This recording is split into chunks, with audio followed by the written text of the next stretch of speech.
Hey guys, what's up and welcome to Love Inspiry's space on the internet. Ever wonder how important the power of prayer is in your relationship? In today's video, I will discuss the power of a praying wife. And stick around for the end as I give you 3 things that you should be praying for in your marriage. Let's talk love.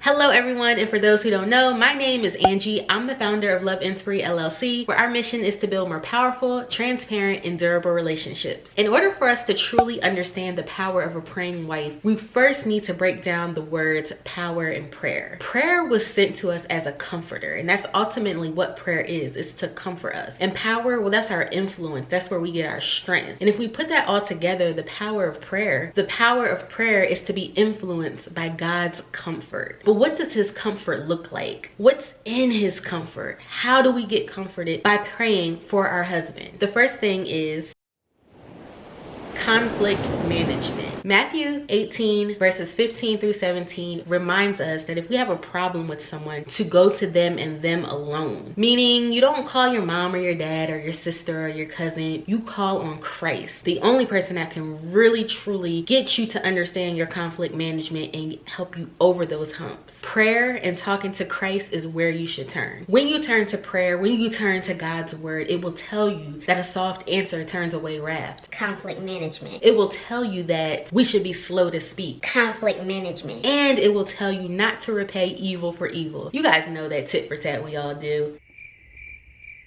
Conflict management. The second thing is bond strengthening.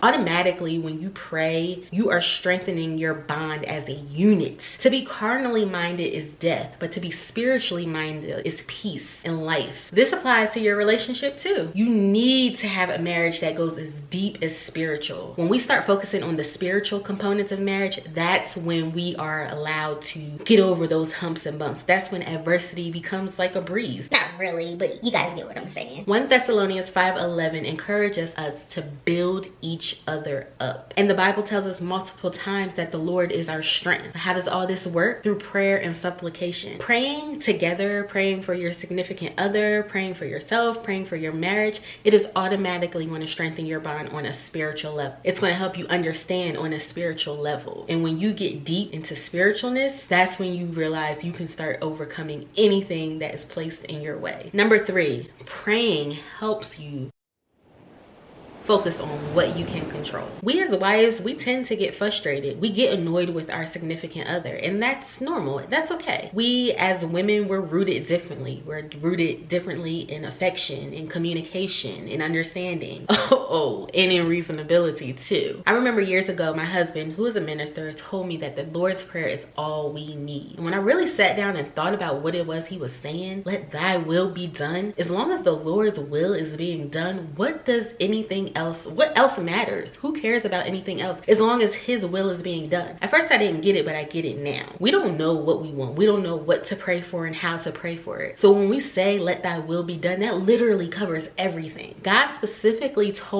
us to pray this prayer because he knew that we wouldn't know what to pray for and even how to pray. He was helping us out in the end and showing us that we can control what we can control by prayer. We can control what we can control by letting and understanding that God's will is going to be done regardless, and making sure that we turn to him in everything that we do. When you pray, you are talking to God, and you are ultimately knowing what you truly have control over, knowing that you have to surrender to the person that knows all, that made us. And number 4, prayer aligns your marriage with God's will. Kind of ties into the last one, but completely different. Prayer is not going to necessarily change your circumstance. What it does is it changes your mind. It changes your outlook. It changes your focus.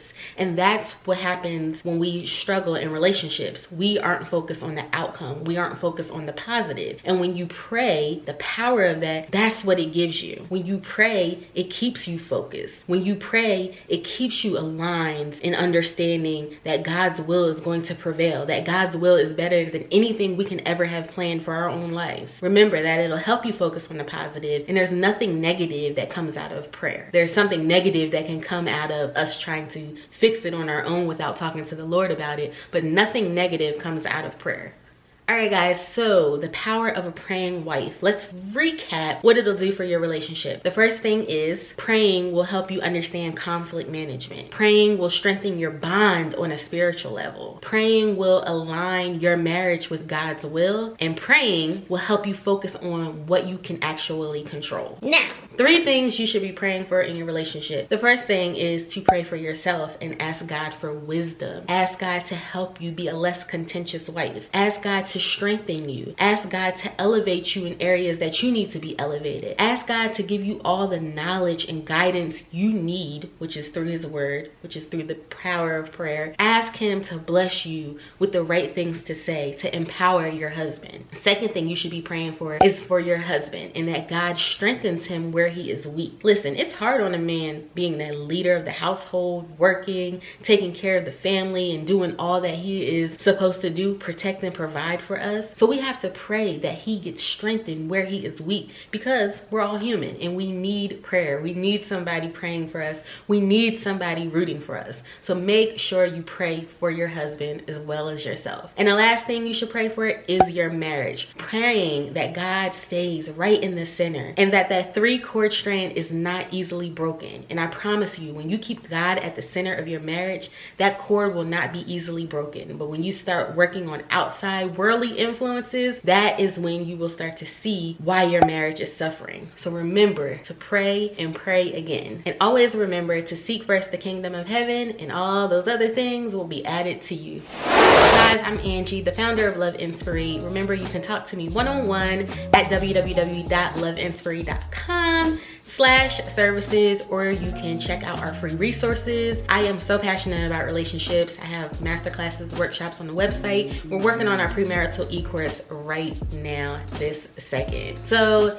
hit the thumbs up button, like, subscribe, do whatever it is you do. Drop a comment below. Let me know what you think about the power of a praying wife. And guys, I'll see you in the next one. What am I saying? Like, what? I don't even have the words together right now. Alright, that's what happens when you try to film a video at 9:10 p.m. Why? I just was in the mood. Alright, let's try this again. I need chapstick. This ain't gonna work. Ever wonder what...